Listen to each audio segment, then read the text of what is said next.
Good morning friends. इस video में रसायन विज्ञान से संबंधित 75 एमसीक्यू टाइप्स, जिसे हम मल्टीपल चॉइस क्वेश्चंस कहते हैं, हिंदी में कहते हैं वस्तुनिष्ठ प्रकार की प्रश्न की चर्चा में करने वाला हूं, जिसे हम लोग बोलते हैं बहुविकल्पी प्रश्न। बहुविकल्पी प्रश्न का मतलब हो गया कि एक प्रश्न अगर दिया गया आपको तो उसके 4 आंसर दिए जाएंगे, 4 ऑप्शन दिया जाएगा, उसमें से एक आंसर, एक राइट आंसर कौन सा है उसको सिलेक्ट करना होता है। तो उसी की चर्चा मैं करने वाला हूं। साथियों, मैं आपको बता दूं कि रसायन विज्ञान से भी प्रश्न बनता है, पूछा जाता है किसी भी एंट्रेंस एग्जाम में। ठीक है, जैसे पुलिस हो गया, ग्रुप डी हो गया, रेलवे हो गया, एसएससी हो गया, C TET, super TET, TET, इन सभी में भी प्रश्न पूछा जाता है भैया रसायन विज्ञान से। तो वही प्रश्नों का संग्रह तो मैं लेकर आया हूँ इस वीडियो में। तो चलिए मैं आपको बताता हूँ। तो पहला प्रश्न यहाँ पे देख सकते हैं, जो प्रथम प्रश्न है, चक्रण क्वांटम संख्याओं में इलेक्ट्रॉन के लिए वामावर्त का मान पूछा जा रहा है। तो स्पिन क्वांटम नंबर में पूछा जा रहा है, इलेक्ट्रॉन के लिए एंटी क्लॉकवाइज का वैल्यू पूछा जा रहा है। ऑप्शन आपके सामने प्लस हाफ, माइनस हाफ और प्लस माइनस हाफ और उसके बाद जीरो।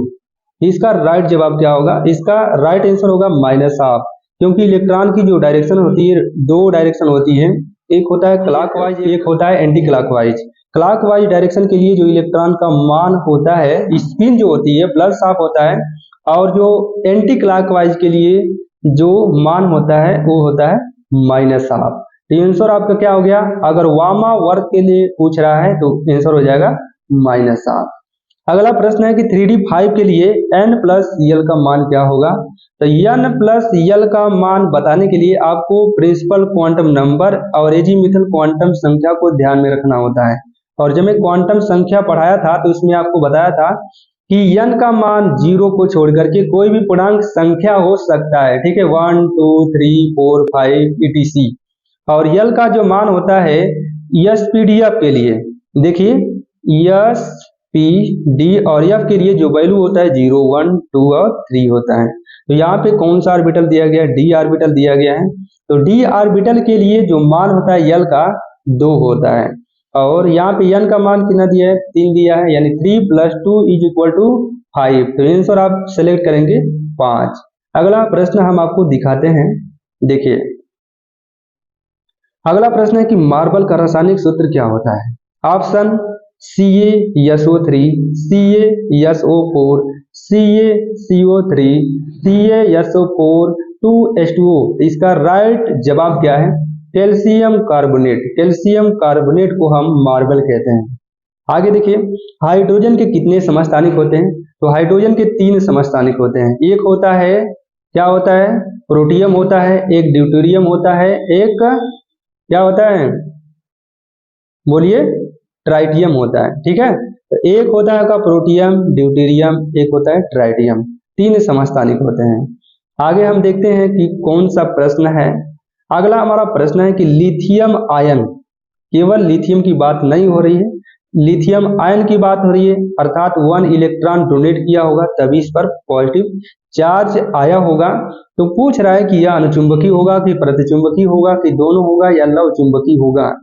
तो मैं आपको बता दूं, ट्रिक्स भी मैं आपको बता दिया हूं, बहुत ही अच्छा से एक्सप्लेन किया हूं। सभी मॉलिक्यूल्स को या एटम्स को किस प्रकार से बताएंगे, केवल मात्र 5 से 10 सेकंड में ही बता लेंगे।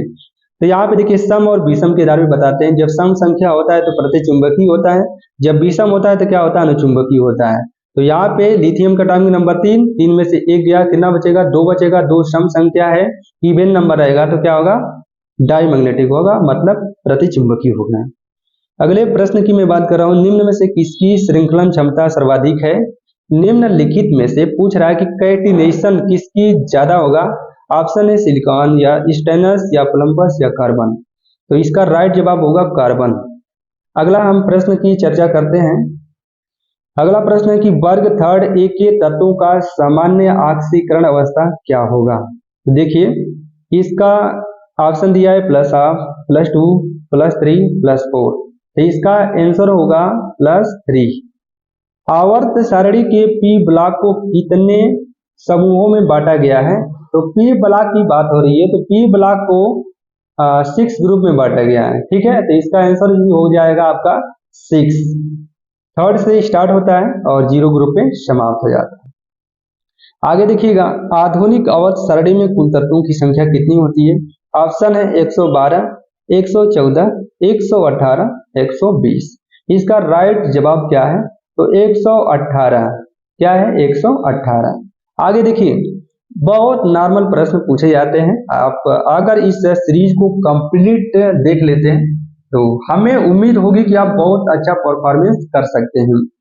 आवर्त सारणी में कुल आवर्तों की संख्या कितनी होती है? ऑप्शन है 9, 8, 10, 7। तो इसका आंसर है, ये आवर्त सारणी में कुल आवर्तों की संख्या पूछ रहा है, पीरियड्स की नंबर पूछ रहा है, संख्या पूछ रहा है। तो 7 आवर्त होते हैं, आपको पता होना चाहिए। सर्वाधिक गैसीय वाला समूह कौन सा है? थर्ड है, सेवेंथ है, फोर्थ है और ग्रुप 18। तो देखिए इसका आंसर क्या है? इसका आंसर है, देखिए ग्रुप 18। ठीक है ना, क्योंकि इसमें सभी गैसें हैं, क्योंकि हे नानी, आराम कर, हीलियम, नियान, आर्गन, क्रिप्टॉन और जीनान, ये सभी गैसें हैं। तो सर्वाधिक गैसीय वाला ग्रुप पूछ रहा है, समूह पूछ रहा है, तो 18 होगा, जिसे हम नोबेल गैस कहते हैं, इनर्ट गैस कहते हैं। अगला प्रश्न है, यस ब्लॉक के अंतर्गत कुल आवर्तों की संख्या कितनी होती है? ऑप्शन है 7, 6, 12 और 13। तो यस ब्लॉक के अंतर्गत कुल तत्वों की जो संख्या होती है वो होता है 13। ठीक है, ऑप्शन डी है, ये वाला है जो देख रहे हैं। ठीक है ना, आगे देखिए, अगला हमारा प्रश्न है कि सबसे हल्की धातु है। ऑप्शन है सोडियम, पोटेशियम, लिथियम और हाइड्रोजन। इसका राइट जवाब होगा, जब मेटल्स की बात होगी तो क्या होगा? लिथियम। आप सोचेंगे कि हाइड्रोजन, हाइड्रोजन तो है लेकिन नॉन मेटल, क्या है? नॉन मेटल है। उसके बाद देखिएगा, किस गैस को मार्स गैस कहते हैं? तो किस गैस को मार्स गैस कहते हैं? उसका राइट जवाब है CH4, मेथेन को कहते हैं। आगे देखिए, किस तत्व को मिट्टी के तेल में रखा जाता है? तो ऑप्शन आपके सामने दिख रहा है, पोटेशियम, सोडियम, लिथियम और फास्फोरस। इसका आंसर बताइए, कमेंट के माध्यम से हमें बता सकते हैं। तो देखिएगा, इसका राइट जवाब है सोडियम। सोडियम को मिट्टी के तेल में रखा जाता है। उसके बाद देखिए, अगले प्रश्न की मैं बात कर रहा हूँ, किस गैस की गंध सड़ी मछली की तरह आती है? ऑप्शन है H2, N2, O2, O3। इसका राइट आंसर बताइए। इसका राइट जवाब है ओजोन। ओजोन की जो गंध आती है वो आती है, स्मेल आती है, O3 के फॉर्म में आती है। और अगले क्रम में हम देखें, अगले प्रश्न की बात करें तो क्लोरीन का आवर्त सारणी में स्थान है। ऑप्शन आपके सामने दिख रहा है, थर्ड है, उसके बाद 6A, 7A और 5A। तो क्लोरीन का आवर्त सारणी में अगर स्थान की मैं बात करूं तो ग्रुप 17 में आता है, जिसको हम 7A कहते हैं। और इसका एक अन्य नाम भी है जिसे हम हाइड्रोजन कहते हैं और X से रिप्रेजेंट कराते हैं। अगले प्रश्न को मैं दिखाता हूं और आपको बताता हूं, जो आए उसे आप कमेंट के माध्यम से तुरंत हमें बता सकते हैं, कमेंट कर सकते हैं।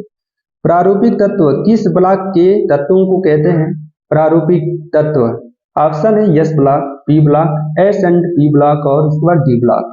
तो प्रारूपिक तत्व हम एस और पी ब्लॉक के तत्वों को कहते हैं। अगला प्रश्न है, नाइट्रोजन के बाह्य कोश में इलेक्ट्रॉन है, मतलब पूछा जा रहा है कि नाइट्रोजन के आउटर सेल में कितने इलेक्ट्रॉन्स हैं? बाह्य कोश में कितने इलेक्ट्रॉन हैं? 4 है कि 3 है कि 6 है कि 5 है? तो मैं आपको बता दूं कि नाइट्रोजन के आउटर सेल में कितना होता है? 5 होता है। इलेक्ट्रॉनिक विन्यास 2 और 5 होता है, तो आउटर सेल में 5 इलेक्ट्रॉन होते हैं। आंसर हो जाएगा 5। 1s2 इलेक्ट्रॉनिक विन्यास वाला तत्व संबंधित है, किस ब्लॉक से संबंधित है ये पूछा जा रहा है। 1s2 का मतलब कि 2 मतलब S2 हो गया, ठीक है, मतलब यस ब्लॉक के अंतर्गत आता है या पी ब्लॉक के अंतर्गत आता है या ग्रुप यहाँ पे दिया गया है। तो देखिएगा, 2 परमाणु क्रमांक होता है, तो आप क्या करते हैं, 1s2 करते हैं कि नहीं करते हैं? ठीक है, तो यह आएगा यस ब्लॉक। लास्ट इलेक्ट्रॉन किस में एंटर किया? एस ब्लॉक में किया गया है। इसलिए आप इसका जवाब बहुत सोच के देंगे, पी ब्लॉक नहीं देंगे, क्योंकि हीलियम जो है यस ब्लॉक का तत्व है। सबसे बड़ा फैक्ट है, क्योंकि बहुत लोग इसका राइट जवाब देते हैं कि पी ब्लॉक का एलिमेंट है, लेकिन नहीं, यह यस ब्लॉक का एलिमेंट है। उसकी प्रॉपर्टीज अक्री गैसों जैसे हैं, इसलिए उसको अक्री गैस के साथ में रखा गया है। इसलिए जो हीलियम है उसका इलेक्ट्रॉनिक विन्यास 1s2 होगा, तो आंसर क्या होगा, यस ब्लॉक। उसके बाद देखिएगा आगे हम देखते हैं यहाँ पे 21 का देख सकते हैं, समूह फर्स्ट ए का रेडियो एक्टिव तत्व क्या है। ग्रुप फर्स्ट ए में आपको पता है कि सोडियम भी आता है और रेडियम भी आता है, फ्रांसियम आता है, चाहे रेडान तो नहीं आता है, तो इसका राइट जवाब है फ्रांसियम। ठीक है, lithium, sodium, potassium, rubidium, caesium और फ्रांसियम आता है, और फ्रांसियम ही लास्ट एलिमेंट है और इसका परमाणु क्रमांक परमाणु उच्च होता है, इसलिए इसको रेडियोएक्टिव एलिमेंट या तत्व कहते हैं। ठीक है, आगे देखिए ग्रेफाइट किस तत्व का अपरूप है। तो ग्रेफाइट ऑप्शन आपके सामने दिख रहा है, पोटेशियम का है, सोडियम का है, जीरो का है, मतलब ऑक्सीजन का है, या इनमें से कोई नहीं। तो आपको मैं बता दूं कि ग्रेफाइट जो होता है कार्बन का अपरूप होता है, और कार्बन इसमें ऑप्शन में है ही नहीं है, तो इसका राइट जवाब हो जाएगा इनमें से कोई नहीं। लैंथेनाइड श्रेणी में तत्वों की संख्या ऑप्शन है 28, 38, 40 और 14। तो ऑप्शन मतलब कौन सेलेक्ट करेंगे, जो राइट आंसर होगा उसी को लगाएंगे। तो लैंथेनाइड में तत्वों की जो संख्या होती है 14 होती है, क्योंकि लैंथेनाइड एफ ग्रुप का श्रेणी है और एफ ब्लॉक को दो श्रेणियों में बांटा गया है, लैंथेनाइड और एक्टिनाइड। टोटल 28, तो हाफ करेंगे तो कितना का 14 आएगा। आगे निम्न में धातु एवं अधातु दोनों का गुण प्रदर्शित करता है कौन, गैलियम है कि बेरियम है कि आयोडीन है कि बोरान है। तो इसका राइट जवाब क्या होगा कि धातु अधातु यानी मेटल्स एंड नॉन मेटल दोनों का गुण प्रदर्शित करने वाला एलिमेंट का नाम पूछा जा रहा है, तो वह है आपका है गैलियम्स। राइट जवाब हो जाएगा गैलियम्स। अगले प्रश्न की मैं बात कर रहा हूं, आगे देखिए संक्रमण तत्व। तो संक्रमण तत्व किस ब्लॉक से संबंधित है। ऑप्शन दिया गया एस ब्लॉक, पी ब्लॉक और डी ब्लॉक और ए सभी। तो जो संक्रमण तत्व होते हैं उन्हें हम ट्रांजिशन एलिमेंट भी कहते हैं, तो ट्रांजिशन एलिमेंट डी ब्लॉक के तत्वों को कहते हैं। पता चला किस तत्व की इलेक्ट्रॉन घनता सर्वाधिक होती है, ये मैक्सिमम एंट्रेंस एग्जाम में पूछा जाता है। तो ऑप्शन है फ्लोरीन, ऑक्सीजन, क्लोरीन, ब्रोमीन। ठीक है, तो आंसर होगा आपका इलेक्ट्रॉन एफिनिटी का जो प्रॉपर्टी शो करता है क्लोरीन शो करता है। आगे देखिए निम्न में से सबसे छोटा तत्व, तो निम्न में सबसे छोटा तत्व बोल दिया तो क्या हो जाएगा, हाइड्रोजन ही हो जाएगा। ऑप्शन पे देख ही रहे हैं आप। आवर्त सारणी का प्रथम तत्व, तो प्रथम तत्व क्या है, हाइड्रोजन को ही माना जाता है, क्योंकि हाइड्रोजन क्या है, वैसे तो क्या है इसको आवर्त तत्वों की संज्ञा दी गई है, आपको पता ही होगा। तो प्रेजेंट टाइम में जो दिखता है उसी को हम क्या करते हैं, रिप्रेजेंट कराते हैं, मतलब हाइड्रोजन को ही कहते हैं। आगे हम देखेंगे परमाणु क्रमांक 20 वाला तत्व संबंधित है। यहाँ पे ग्रुप दिया गया है, तो आपको आंसर सेलेक्ट करना है कि थर्ड ए है कि फर्स्ट ए है कि फोर्थ ए है कि सेकंड ए है। इसका राइट जवाब क्या होगा, 20 का मतलब कैल्शियम की बात हो रही है, जब कैल्शियम करेंगे NH2 हो जाएगा, NH2 का मतलब सेकंड ग्रुप, तो सेकंड ए मतलब ऑप्शन 4। ठीक है, यहाँ पे देख रहे हैं, ये राइट जवाब हो जाएगा। कमेंट के माध्यम से आप आंसर हमें बता सकते हैं और उससे मैं देख सकता हूँ, देखिएगा। चलिए हीलियम तत्वों में न्यूट्रॉनों की संख्या, हीलियम तत्वों में न्यूट्रॉनों की संख्या मैं आपको बता दूं कि A बराबर P+N होता है। तो हीलियम में जो एटॉमिक मास होता है 4 होता है, और प्रोटॉनों की संख्या क्या होता है, 2 होता है, तो 2 घटा देंगे तो ही बचेगा ना, यानी 4 - 2 = 2 हो जाएगा। हाइड्रोजन तत्व किस समूह के तत्व को कहते हैं। तो हाइड्रोजन तत्व किस समूह के तत्व कहते हैं, ऑप्शन है 15। यहाँ पे ऑप्शन देखिए डिलीट हो गया, कोई दिक्कत नहीं है, आंसर होना चाहिए, यानी आंसर यही होगा। हाइड्रोजन तत्व मैंने आपको बताया कि ग्रुप 17। ठीक है, तो हो जाएगा, यहाँ पे आपका हो जाएगा ग्रुप 17 को कहते हैं। तो यहाँ पे 15 नहीं होगा, 18 नहीं होगा, 16 नहीं होगा, 17 आंसर हो जाएगा। निम्न में सबसे चमकदार पदार्थ कौन सा होता है। ऑप्शन आपके पास है हीलियम, गैलियम और ग्रेफाइट और हीरा है। इसमें से राइट आंसर आपको सिलेक्ट करना है। तो राइट आंसर आपका हो जाएगा, जो चमकदार पदार्थ होता है वो क्या होता है, हीरा ही होता है। आगे देखेंगे अगला प्रश्न है, अष्टक नियम किसने दिया था। ऑप्शन आपके सामने मोजले है, डवेराइनर है, न्यूलैंड है और मेंडलीफ है। इसका राइट जवाब होगा कि जो अष्टक नियम दिए थे, न्यूलैंड का अष्टक नियम मैं आपको पढ़ाया ही हूँ, डिटेल में पढ़ाया हूँ। जब आप सारी पीरियोडिक टेबल जब पढ़ेंगे तो और बेहतरीन समझ में आएगा। आगे देखते हैं, सौर सेल में कौन सा तत्व प्रयोग किया जाता है? सौर सेल आजकल वर्तमान समय में उसकी जो कंडीशन देख रहे हैं कि ज्यादा चर्चा में है, ज्यादा लोग लगवा रहे हैं सौर सेल। तो सौर सेल में सिलिकॉन की मात्रा ज्यादा होती है, ठीक है। उसके बाद देखिएगा अगले प्रश्न की मैं बात कर रहा हूँ, संक्रमण तत्व। देखिए क्वेश्चन से रिपीट हो गया है तो कोई दिक्कत नहीं है। संक्रमण तत्व किस ब्लॉक से है? तो इसका आंसर मैं आपको बता देता हूँ, टी ब्लॉक तत्व। लिथियम का विकर्ण संबंध किससे होता है? ठीक है, तो लिथियम Mg से होता है, ठीक है ना। जैसे Li, Be ऐसे दिखाते हैं कि नहीं दिखाते हैं? तो इसका आंसर आप बताएंगे, ठीक है। मैं एक बार बताया क्या, जल गैस किसका मिश्रण है? तो जल गैस किसका मिश्रण होता है? N2O2 का होता है कि CO प्लस N2 का मिश्रण होता है, या CO प्लस H2 का, या CO प्लस He का? आंसर बताइए कमेंट बॉक्स में, हमें बताइए, क्योंकि वेरी वेरी इंपॉर्टेंट प्रश्न है कि जल गैस जिसे हम वाटर गैस कहते हैं किसका मिश्रण होता है? कार्बन मोनोऑक्साइड प्लस H2 का मिश्रण होता है। आंसर हो जाएगा सी, कैल्कोजन। कैल्कोजन किस समूह के तत्वों को कहते हैं? तो ऑप्शन है थर्ड ए, फोर्थ ए, उसके बाद सेकंड ए और 6A। इसका राइट जवाब होगा 6A, ठीक है। ग्रुप 16 को कहते हैं, मतलब ऑक्सीजन फैमिली को कहते हैं। यश कक्षक का आकार कैसा होता है? रेखीय होता है, डंबल होता है, डंबल होता है, इनमें से कोई नहीं। तो इसका राइट जवाब होगा यश कक्षक का जो आकार होता है ना, वो नॉन लीनियर होता है, नॉन डायरेक्शनल होता है। तो क्या आंसर हो जाएगा? इनमें से कोई नहीं, ठीक है। बातें समझ में आ रही है कि नहीं आ रही? छोटे छोटे प्रश्न पूछे जाते हैं, आगे देखेंगे तो और बेहतरीन प्रश्न मिलेंगे आपको। नाभिक का आकार कितना होता है? ऑप्शन है 10⁻⁻10 मीटर, 10⁻⁻15 मीटर, 10⁻⁻6 मीटर, 10⁻⁻10 एंगस्ट्रॉम। इसका राइट जवाब आपका पास हो जाएगा कि नाभिक, न्यूक्लियस को बोल रहा है ना, नाभिक त्रिज्या जो होती है 10⁻⁻15 मीटर होती है। आगे देखिएगा, जल में हाइड्रोजन और ऑक्सीजन का भारानुसार अनुपात क्या होता है? तो ऑप्शन है 1:6, 2:8, 1:8, 2:8। इसका राइट आंसर हो जाएगा 1:8, क्योंकि हाइड्रोजन 2 और ऑक्सीजन का परमाणु भार 16, 2 कॉमन ले लेंगे तो 1:8 आ जाएगा कि नहीं आ जाएगा? बोलिए, आंसर मिला आपको। आवर्त तत्व की संख्या मैंने आपको स्टार्टिंग में बताया था, हीलियम को, हाइड्रोजन को, लिथियम को, नियॉन को किसको कहते हैं? तो इसका राइट जवाब होगा हाइड्रोजन को। दीर्घाकार आवर्त सारणी में कुल समूह कितने हैं? 6 हैं कि 4 हैं कि 7 हैं कि 18 हैं? इसका राइट आंसर है 18, ठीक है। उसके बाद यस ब्लॉक को कितने वर्गों में बांटा गया है? ऑप्शन आपके पास है 1, 3, 2 और 4, ठीक है। यहाँ पे देख रहे हैं ना, तो इसका राइट आंसर हो जाएगा आपका 2।